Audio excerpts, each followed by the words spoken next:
The chief says the punishments just are not fitting the crimes. People out on bond and wearing tethers aren't staying home. He says they're showing up at crime scenes. He believes bond and GPS tethers just are not enough of a deterrent. And amid the violence, Chief James White says something has to be done to address it. Rod Maloney live this evening. Good evening, Rod. Yeah, good evening. You know, we dug into this because he talked about it yesterday. And the Detroit Police Department now tells us that at least 16 cases in the recent past involve people who are wearing tethers and either victims of or allegedly perpetrators of violent crime. And the chief wants to put an end to it now if he can. Oftentimes we have found that some of our offenders as well as our victims are in fact on tether. And if they're on tether and at the party, what's the purpose of the tether? Tethers are meant to track alleged offenders quite literally with GPS while out without bond. There are a number of different kinds, alcohol for instance, and some allow monitors to speak directly with the wearer. But Chief White keeps finding those assigned a tether aren't paying much attention to the rules. I mean, I thought that if you are waiting charges or you shouldn't be in a situation where you're in certain environments. And there's not much penalty for violating either. Take Teddy Valentino Davis. He's in the Wayne County Jail on $1 million bond now for murder, but a couple of judges prior to that just took the tether off him because he kept violating.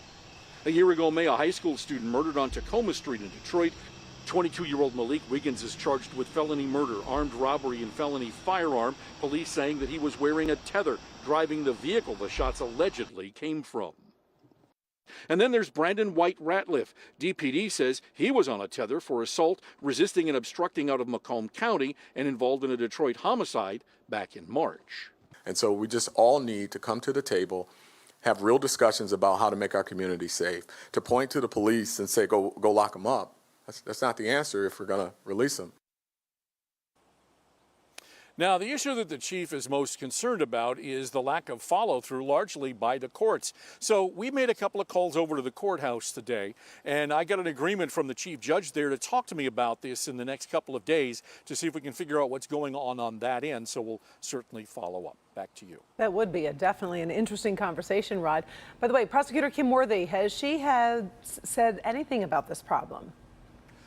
Well, you know, she has, and one of the things she said is, generally speaking, when there are clear indicators that a person is a danger to others, is charged with another more serious case while on bond, is intimidating a witness, or is a flight risk, there must be a thoughtfully considered bond that takes these factors into consideration. In certain cases, I've been disturbed when these factors exist and personal or very low bond is given. That was a statement that her office gave me earlier in the day today. Well, we know you'll stay on top of this one. We appreciate it. Thank you, Rod.